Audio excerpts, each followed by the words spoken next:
Cancer! This is a Cancer Sun, Moon, Rising, and Venus reading for the month of May. For your personal reading, kindly send me a direct message. Kamusta mga Cancerians? Kamusta ang puso? Kamusta ang negosyo? Alright. Cancer. This is a Cancer Sun, Moon, Rising, and Venus reading for the month of May. Alright. Ingat po sa mga scammers. Hindi ako magme-message sa inyo. Sa mga lumang clients, alam niyo nang nag-iisang number ko, nakalagay yan dun sa profile photo natin. And then, sa mga bagong clients, PM muna bago mag-settle para sigurado. Okay? Ang crystals natin, naka-sale pa rin. Cancer. This is a Cancer, Sun, Moon, Rising, and Venus reading for the month of May. Let's see kung anong energy ng ating mga Cancerians. Alright. Cancer, Sun, Moon, Rising, and Venus reading for the month of May. Let's see. Cancer, Sun, Rising, and Venus reading for the month of May. Okie dokie. Let's see. Ano meron pala sa ating mga Cancerians?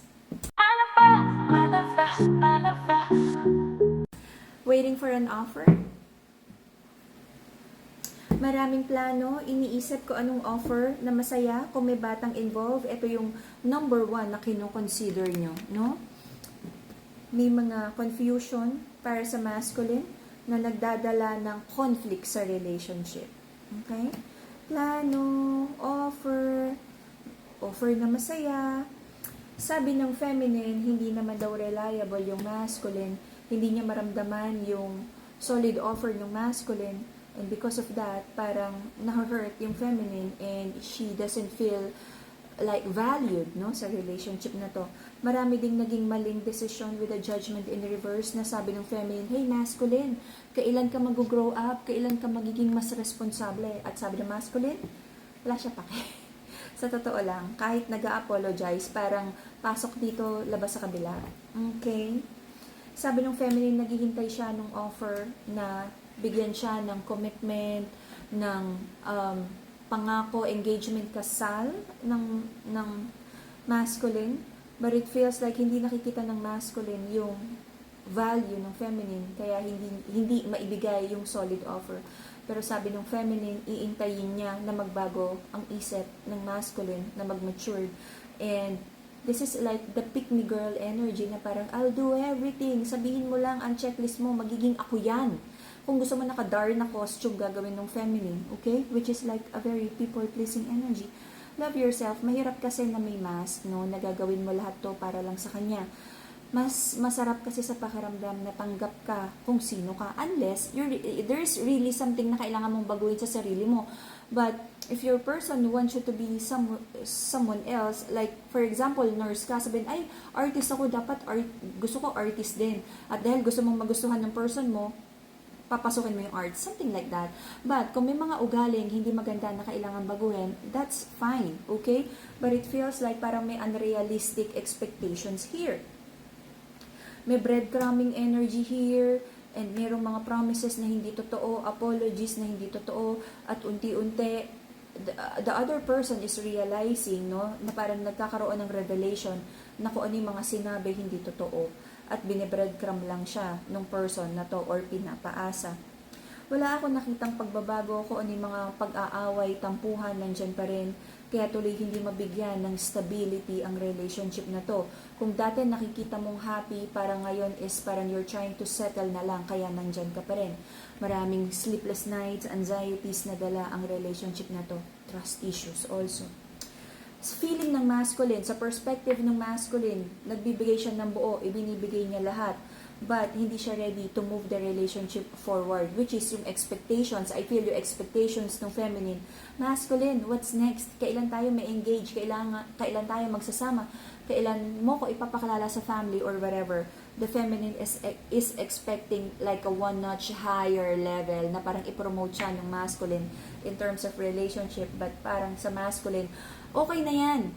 Bakit hindi ka pa maging happy? Solid na yan. Todo na yan bigay ko. Huwag ka nang maghanap ng more. The masculine wants the feminine na maging okay na kung ano yung binibigay niya right now. Case-to-case basis. Analyze kung enough na ba talaga yung binibigay na effort ng masculine. Okay? I feel may potential or nangyari na magkaroon ng ending ang relationship na to. Pero hindi naman talaga tapos because nandun pa rin yung emotional attachment at magkakausap pa kayo. Napapagod na rin yung feminine. Sabi ng feminine, gusto na niyang kausapin heart to heart ang masculine na to para maayos na ang relationship na to. Okay? Let's see. Let's see kung ano pang meron sa energy ng mga Cancerians. Okay? To heal your heart chakra and to harmonize this relationship, Madagascar Rose Quartz, the pink crystal. If you're manifesting mental clarity and stronger connection with the divine, kay God, the amethyst, the purple crystal. Alright. The reason for the reading is nagkaroon ng new beginning. I feel naging back and forth, no, parang naging on and off ang relationship na to. Balikan, reconnection, reconciliation, very flaky, very inconsistent. Hindi mo alam kung hanggang kailan o minsan okay na okay tas biglang sumabog, kakabati nyo lang, away na naman. But I feel you, the both of you have a very strong soul connection, kaya lagi na lang kayong you're trying to fix the relationship. Okay? So meron ditong prayers and manifestations na papagod na parang sabi ng other person, especially ng mga Cancerians, na pwede bang less effort na, napapagod na daw. Or pinagdadasal kay God na, Lord, magbibigay ka pa ba ng effort kasi napapagod ka na. Hindi mo na rin alam kung anong tamang gawin for this relationship. Okay? I feel nagkaroon ng balikan. This is a very passionate connection with the Ace of Wands or a new love for some of you. I feel for most, this is an old love na nagkaroon ulit ng rekindling ng love connection and trying to make things right. Sabi ng mga person, ng mga Cancerians, willing naman daw makipag-reconcile. For some of you, yung ibang Cancerians ay nag-entertain na ng bagong love connection at yung person mo, dahil natakot siyang totally mawala ka, bumabalik sila ngayon. Okay? I feel in this connection, parang unti-unti parang nawawala ng amor itong feminine. Parang sobra-sobra na siyang nasasaktan sa connection na to. Sabi ng mga Cancerians, natatakot siya na pag binigyan niya ng another loop tong connection na to ay magpatuloy daw, no, yung betrayal at dishonest energy sa connection na to. So, kailangan mag-usap. Ang mahalaga lang, aware, na bibigyan mo siya ng chance, though you really feel betrayed in the past. Let your person know na bibigyan mo siya ng another chance and para lang aware. Kasi baka akala ng person mo, masaya ka lang, okay lang sa'yo kahit na hindi mo nahahalatang binibetray ka niya. Alam mo yon, let the person know how hurt you are. So, until the end of August, I feel pipilitin nyo na magkaroon ng harmony sa relationship na to. But I feel marami pa rin issues na hindi na settle, na sweep lang under the rug, hinayaan na. So parang may bottled up emotions na mga masakit pa rin kasi hindi na pag-usapan, hindi na bigyan ng explanation. At dahil hindi na pag-usapan ng mga bagay, I don't feel na may mababago dito. And for some of you, your person is very, very stubborn na nag-usap. Tapos, 1-2 araw nagbago. 1-2 araw na pinakitang mabait. Tapos, maya-maya, makita mo, bumabalik na naman sa same old toxic habits. Cancerian, I feel, no, especially sa side ng feminine, I feel mas magfo-focus sa self-love and achievements. Doon, napakahalaga pa rin para sa'yo ang love connection na to. Pero I feel, ginagawa mong sacrificial lang ang sarili mo. The other person is not ready to commit and the other person is like, pick me, gagawin ko lahat para mahalin mo ako. And this is very painful to watch. Okay? We also have the love and money for those in a budget. Love and money bracelet, combination of rose quartz and abundance, alright?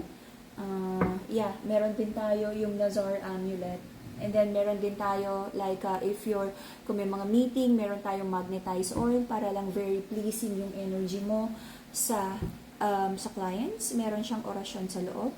Meron din tayong the cure, the cure, and then the magnetize, meron tayong prosperity para sa pera, the cure para dun sa may mga sakit, para mabilis lang yung healing, magnetize kung meron ka mga business deals na gusto mong maging magaan yung loob sa'yo, at maging like persuasive yung energy mo, okay?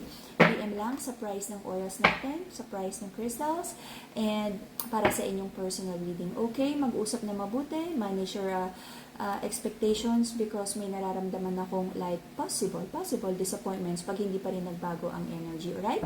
And that would be the Cancer reading for the month of May.